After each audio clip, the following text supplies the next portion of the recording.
চাওকচোন মই ঘৰুৱা পদ্ধতিত কেনেকৈ হাঁহ পুহিছোঁ তাকে দেখুৱাওঁ বুলি ভাবিছোঁ। আহক।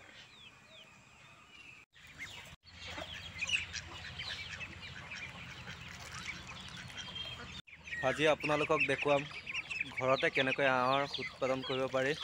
ঘৰৰ কাষতে চাওক কি ধুনীয়াকৈ হাঁহবোৰ ঘেৰাইটো আছে। এয়া হাঁহ ঘৰতে পোহা হৈছে ধুনীয়াকৈ। কেইটা পোৱালি ওলাই আছে। এনেকৈ ঘেৰাও কৰি থোৱা আছে। এয়া হাঁহৰ ঘাইকেইজনী সিহঁতে কণী পাৰি আছে। আকৌ খাব, এতিয়া দানা খাব। ধান দিয়া হৈছে, ঘৰতে উৎপাদন কৰা হৈছে। প্ৰায় 30টা বিকা হ'ল বাৰু। এইকেইটা ৰখা হৈছে আকৌ হেৰি হ'ব।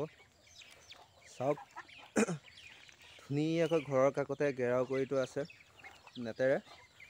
এইখন চালি নেটত পুৰা ধুনীয়াকৈ আবদ্ধ কৰি থোৱা হৈছে। চাওক দেখা পাইছে, মই এতিয়া ধান দি দিছোঁ, সিহঁতে খাবলৈ আহিব। সেয়া খাইছে সুন্দৰকৈ। চাই থাকক। এতিয়া হাঁহৰ গঁৰালকেইটা দেখুৱাম। চাওক ইয়াত পোৱালি হাঁহবোৰ তোলা হয়। ইয়াত জগাৰ পিছত ইয়ালৈ ট্ৰান্সফাৰ কৰা হয়। আৰু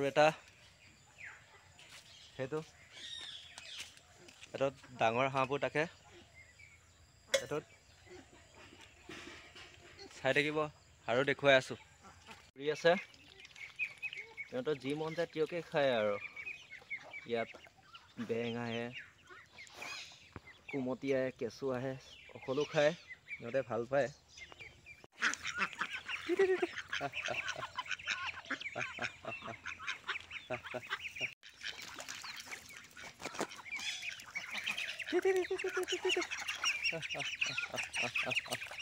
এয়া দেখিছে কি সুন্দৰকৈ ওচৰ চাপি আহিছে খাবলৈ।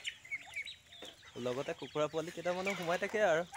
সেইকেইটা পোৱালি সিহঁতে ওলোৱা এসপ্তাহ হৈছে, ডাঙৰ হ'ব আৰু কেইটামান আছে বাৰু খালি জগা এক্সট্ৰাকৈ থৈছোঁ। আজি ভিডিঅ'টো ইমানতে সামৰিছোঁ আৰু দেখুৱাই আছোঁ।